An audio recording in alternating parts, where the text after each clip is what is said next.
You're listening to Inside Lebo, a podcast giving you an inside look at Mount Lebanon, Pennsylvania, produced by Mount Lebanon's Public Information Office. It's summertime in Mount Lebanon, which means there's a ton of outdoor events to attend. Final Friday concerts in Clearview Common are at the top of my list personally.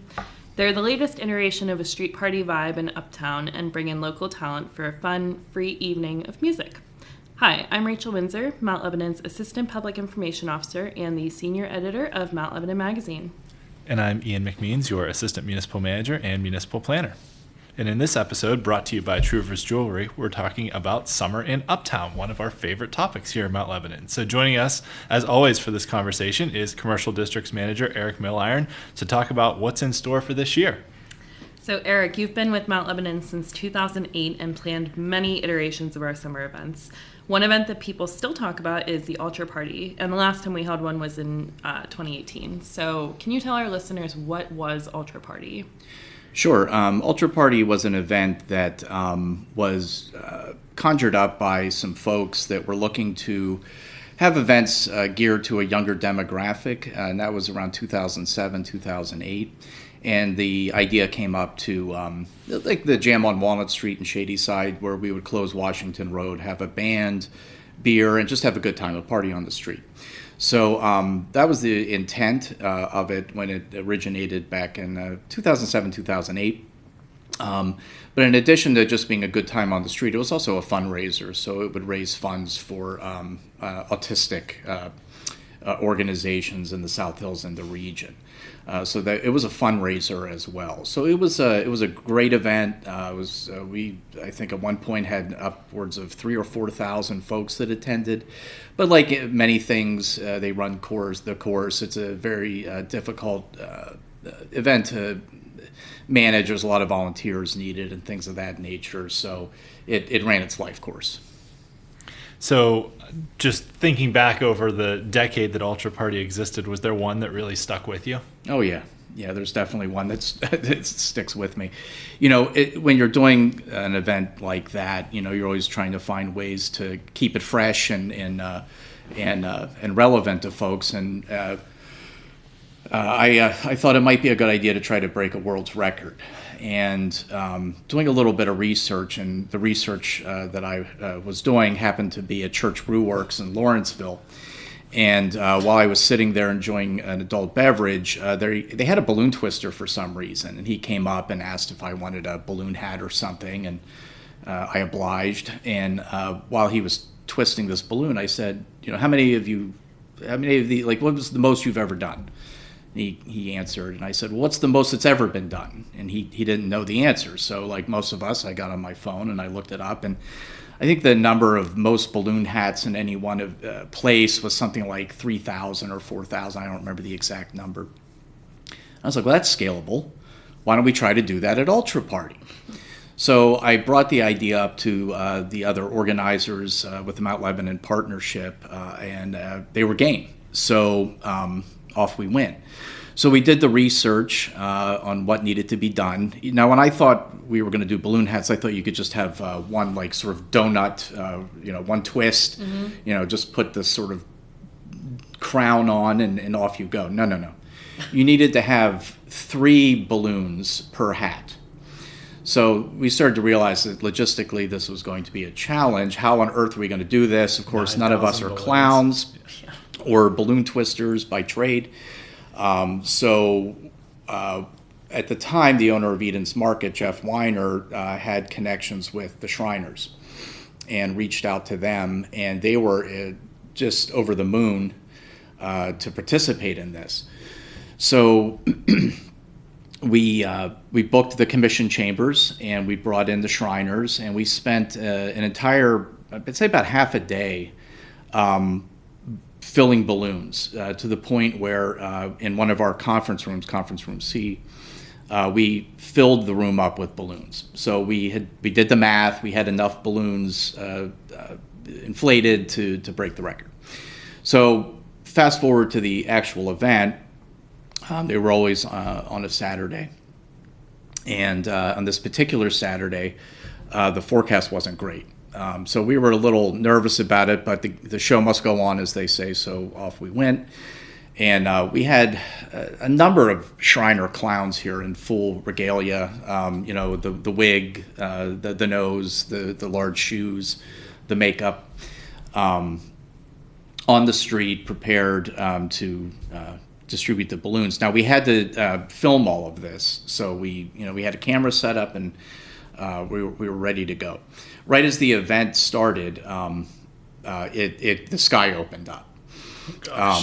So I was already nervous about not being able to break the record because I was afraid that we weren't going to have a large turnout. But not only was the turnout compromised, but we also had some what I'll call rogue clowns that were distributing these hats in the street and not by the camera. So, at one point I was trying to rein this in, and I'm like, look, guys, we're doing this to break the world record, the Guinness record, and we need to have this on video. And it was a difficult conversation because they wanted to do what they wanted to do, but also I'm talking to someone who is in clown outfit, and it's raining, and if you're familiar with Pennywise or it was one of those sorts of moments because the makeup is running, the wig is dripping, the shoes are sopped wet, and I'm sitting here trying to communicate to this gentleman, these balloons need to be done in front of this camera. They weren't having it. We did not break the record, but we certainly have a lot of photographs of the madness that ensued. The rain did stop, and we were able to have the concert. But at the end of the night, as I mentioned, we had to have something like, do the math, let's just say it was 3,000. We had 9,000 balloons, of which we maybe used 500. Oh my gosh. So at the end of the night, when you're doing an event, especially of that scale, you're running around, you're managing lots of different things and just ensuring everybody's having a good time and the band's taken care of and all these sorts of things. Well, as we were trying to wrap up, somebody came up to me and said, Eric, you need to come into conference room C. And I'm like, what's going on? They're like, well, we have an issue. So I come into the conference room C. Now, this is after being at this event in the rain, working with clowns and bands and sound people and beer and all kinds of other things. And there were 8,500 balloons in conference room C. It was all the way up to the ceiling.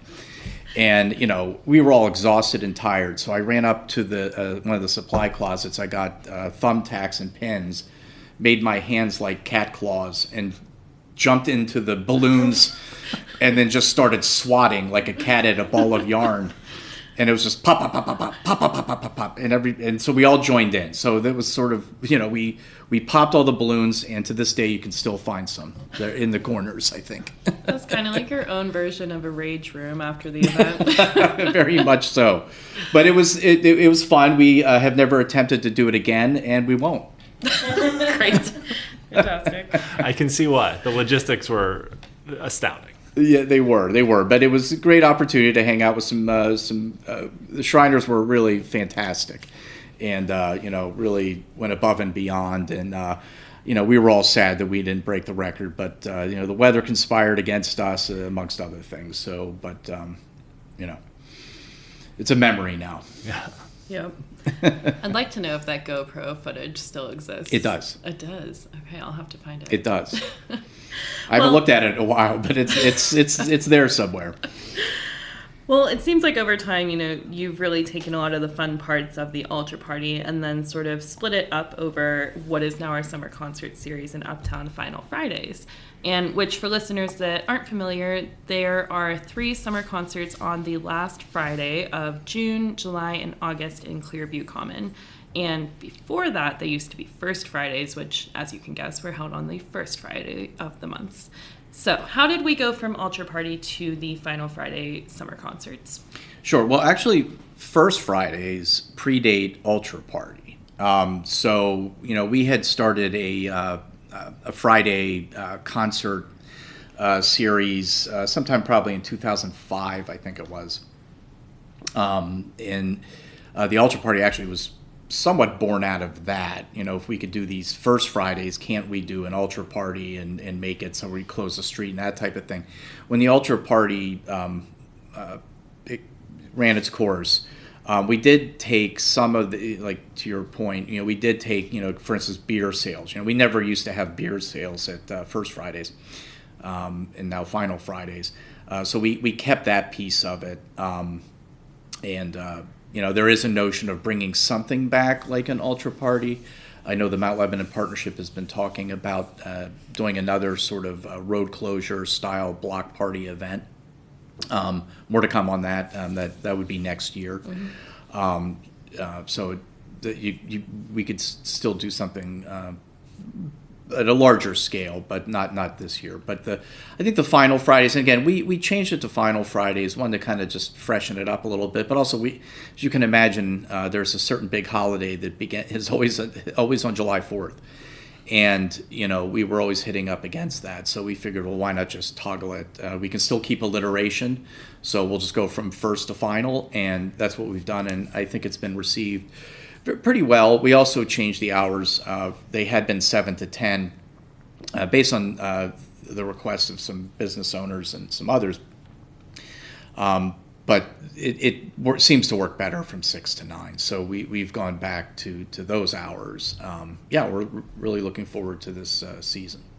So speaking of this season, the thing that I think everyone wants to know is what are the bands that are lined up for this year's Final Friday events? Well, thanks for asking in. We try to mix it up. We get a lot of requests for certain bands, and I get a lot of calls. You would think I'm dating myself here, but like Bill Graham, who was a famous concert promoter in San Francisco a number of years ago. But I am not Bill Graham, and we do get a lot of folks that want to play. So I like that. It shows that people pay attention, and we do get a robust interest in playing. But to get to answer your question, so on June 26th, the band is King's Ransom. They play a lot locally here in the South Hills. Fantastic blues ensemble, very talented band. So we're excited to have King's Ransom in June. July 3rd, we have 59 Watts. They are Mount Lebanon residents. They've played at Mel's Petite Cafe, as well as a few other places, I think, throughout town. They do their own original material, but they also do some covers, so there's something there for everyone. Also a very talented band. Can we invite TJ Watt and call them the 60 Watts? We could, and if he comes, that'd be fantastic. So, you never know unless you ask. It's true. And then August 28th is one of my favorites, and is becoming a tradition, is Yes Fungus, which is a Grateful Dead tribute band. No disrespect to any other band that's ever played, but they bring one of our biggest crowds. And I get a number of calls requesting them every year, so I'm always happy as long as they're willing to do it, and crowds are willing to come out to see them. That's fantastic. So we're able to bring those folks back again. So King's Ransom in June, 59 Watts in July, and Fungus in August to wrap up the Final Friday season. Nice. And to find out more about Final Fridays, you can always head to mountlebanon.org/Final Fridays 2026. And that'll have the full lineup for the year if you ever need a reminder. So each concert is free, starts at 6 p.m. in Clearview Common. We're going to take a quick break now with a word from our sponsor, Trouvers Jewelry. And in the second half of today's episode, we'll be talking with Eric about the importance of a vibrant Uptown business district. Looking for that perfect piece of jewelry? At Trouvers Jewelry, you're not just a customer, you're part of the family. Locally owned by Mount Lebanon residents Rob and Kay Trouver, Trouvers has specialized in exquisite craftsmanship and custom jewelry design for over 30 years. Rob is an expert goldsmith, ensuring your jewelry is created with the utmost skill and care. Whether you're looking for something timeless or one of a kind, Trouvers delivers it all. Visit us at the corner of West Liberty and Piermont Avenue, or check us out online at trouvers.com. At Trouvers, it's personal. Welcome back to Inside Lebo. We're here with Eric Milliron, Commercial Districts Manager for Mount Lebanon. One of your responsibilities is to work with the Mount Lebanon Partnership, a local nonprofit that promotes economic development and community programs. So can you tell us generally how the municipality and the partnership work together on some of their shared goals? We have a very symbiotic relationship, and we have for many years. The municipality resurrected the Mount Lebanon Partnership from former 501c3 organization that had existed back in the 80s for the very purpose of what they do now, which is a focus on Uptown, creating a vibrant Uptown, supporting businesses through events, but also in other ways, technical assistance. There's a lot of opportunities potentially for grants and things that the partnership can apply for that the municipality may not always be able to.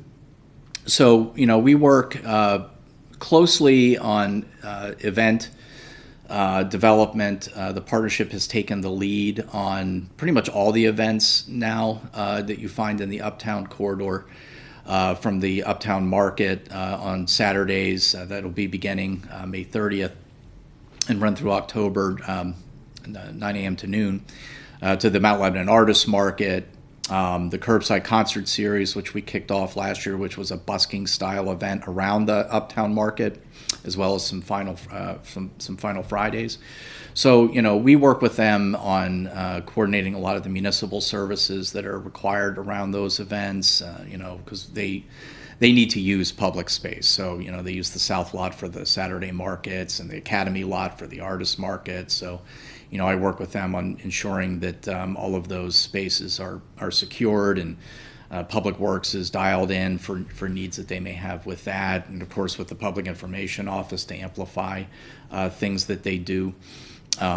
We work as a team, so when they're planning an event, I'll be brought into that to help with the planning of it, and again, to ensure that municipal services are coordinated appropriately.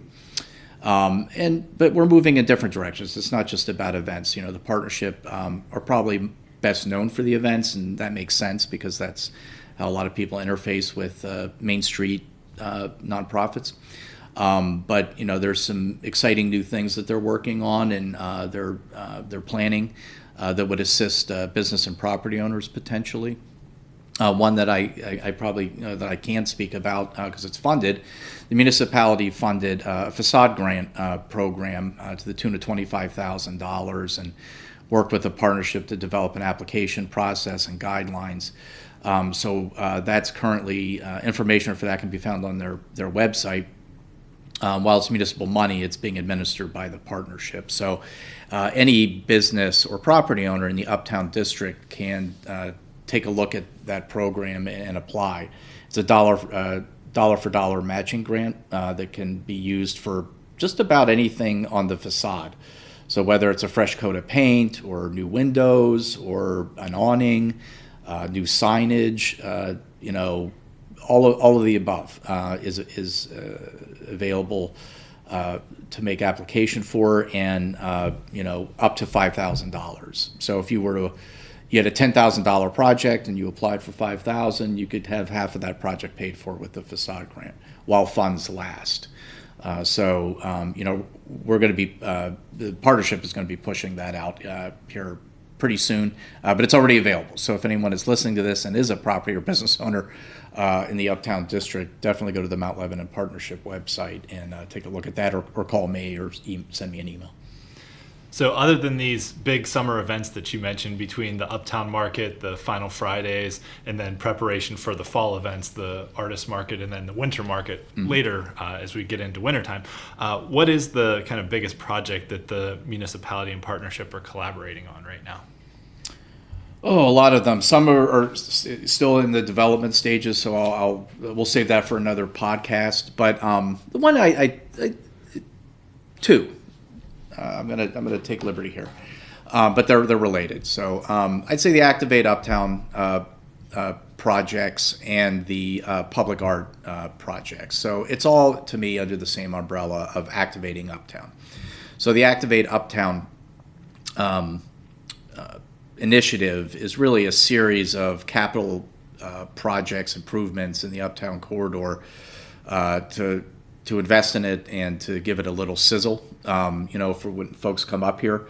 So the design committee of the Mount Lebanon Partnership, I've been in consultation with them as we go down this journey, down this road. So the commission last year dedicated $221,000 to kickstart the Activate Uptown initiative, and we're focused right now on the Clock Tower area where East End Brewing and La Pomponney is. So we're looking to add sunshade structures there. Really interesting. I'm very excited about it. Dynamic lighting in the stairway, which we're calling the portal. And we're calling it the portal because it's taking you from one place to another. Not just from Washington Road to Parse Way, but for many people, it's taking them to the light rail station and they're going into town for dinner and a show or a sporting event or just to walk along our rivers, whatever the case might be. So, being an urban planner, we have to come up with these names, so hence the portal. But, dynamic lighting, refreshing all of the infrastructure in there. The railing is pretty janky. A lot of the fencing in there is rusted. So we're going to be refreshing and replacing all of that, the lighting, again, the sunshade structures, and then introducing public art so that when you're arriving in Mount Lebanon, from the light rail station, you're being greeted with our best face forward, which isn't currently the circumstance. And we're also exploring some improvements down on Parse Way to enhance the connectivity between the station and the portal leading to the Uptown district. So, and then we have the Color Walk public art initiative, which is already launched. If you've been up here in the evening, since last summer, you've seen these projections on the sidewalk. They're refreshed seasonally. So right now we have a spring theme. And then you'll see summer and fall and winter. But you're also going to start to see other projections introduced as local artists are engaged to participate in that. So the municipality, we wrote a grant, the partnership received, the partnership is administering the grant, and the municipality is donating some time from public works staff to install the projectors, which are up, and then to put the gobos in as they change out, which is surprisingly a very quick process. I thought it would take more of his time, but it doesn't. Very cool. And then in addition to working with the partnership, as the commercial districts manager, you work a lot with prospective business owners, Mount Lebanon's 3 main business districts, and the related business and professional associations on Washington Road, Beverly Road, and Castle Shannon Boulevard. So what would you say is your elevator pitch for why somebody should open their business in Mount Lebanon? I can't think of a better place to open a business than Mount Lebanon. And the reason for that is, if you have a good business plan and you execute well, our residents will support you. And the reason I can say that with such confidence is I've been here long enough that I went through the financial crisis of 2008 and 9. Many of our businesses survived. The COVID pandemic, again, residents came out and supported our local businesses, and they survived. And we're going through another period of disruption, and again, our residents are stepping up and supporting our businesses. So if you have the right idea that matches with the community's interests, and you execute well, you'll do well. And that's been proven time and time again. Not to say that that this isn't challenging times, whether it was 2008 or now, but it takes a lot of guts to have a small business, and that's a risk, and it's a big decision. And part of that big decision is where you're going to locate yourself. And I can't think of a better place, and that's why we make these investments in the Uptown district and Beverly Road. We did a streetscape improvement over there. We want to invest in our public spaces to support the folks in the private sector that are investing in our community, and all, we all rise. Great. So if a current or prospective business owner would like to reach out to you about either improvements to their current business or potentially locating their business here, what's the best way for them to do that? Well, reach out to me, and they can do that a number of ways. Email is a good way to do it. My email address is Milliron, EMILLIRON, at mountlebanon.org, and that's MT Lebanon, not spelled out, Mount. So, which you can find on the website. And then my direct dial is 412-343-3412. You can ring me, and if I don't pick up, leave a voicemail and I'll call you back. But that happens a lot. Weekly, I'm talking to someone that's interested in locating a business here, and I'm currently reviewing a business plan for someone. If you don't have a business plan, I can talk you through that. So it's really soup to nuts, everything from business plans to site location. If you just have an idea that you want to discuss, I'm happy to do that. All conversations are confidential. All information I see stays in my cranium. It's a private conversation. I respect that, and so if anybody's interested in establishing a business here in Mount Lebanon, I encourage them to call me. So why don't we end on a personal note? Since we spent a lot of time in the podcast talking about summer events, what are you most looking forward to this summer?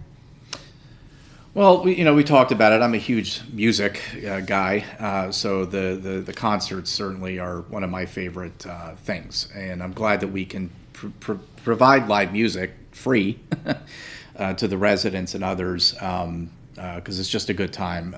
We really try to bring in the best possible bands, with good talent, and a mix of different styles. So I'd have to say the live music is big for me. And you're a Deadhead, right? So Fungus is... Yes, I am. First show was 1985. So yes, I've been a Grateful Dead fan since 1985 at least. My dad performed that. So it gets in your blood, or it doesn't. I think Jerry Garcia said, the Grateful Dead are like licorice. People that love licorice love it, and those that don't. And, so that's that. Great. Well, thanks for joining us this week, Eric. We're all very excited for the Final Friday concerts this summer and appreciate all the work you do and that the partnership does behind the scenes to help make these great events happen in our Uptown business district and really make Uptown the main street of the whole South Hills. So we'll hope that everyone listening will join us for our 3 Final Fridays this year. That's June 26th with King's Ransom, July 31st with 59 Watts, and August 28th with Fungus. Each concert is free to attend in Clearview Commons from 6 to 9 p.m., and there will be lots of other stuff happening on the sidewalks those nights as well. Businesses will be open and lots of other things happening in the Uptown district. It's good to just come up, walk around, and check everything out. And also don't forget about the Uptown Farmers Market that starts on May 30th from 9 a.m. to noon in the south parking lot in the Uptown district. And stay tuned for more information later on this summer about the Artist Market and Winter Market, 2 of our big fall and early winter events. And that'll be it for this edition of Inside Lebo, sponsored by Trouvers Jewelry, produced by Marcia Morgenstern, with music by Drew Mignot and graphics by Amy Robinson. Be sure to subscribe for future episodes, and we will see you next time with more from Mount Lebanon. Thanks for listening to Inside Lebo, produced by Mount Lebanon's Public Information Office. Learn more about all things Lebo at mountlebanon.org or by following our Facebook, Twitter, and Instagram pages.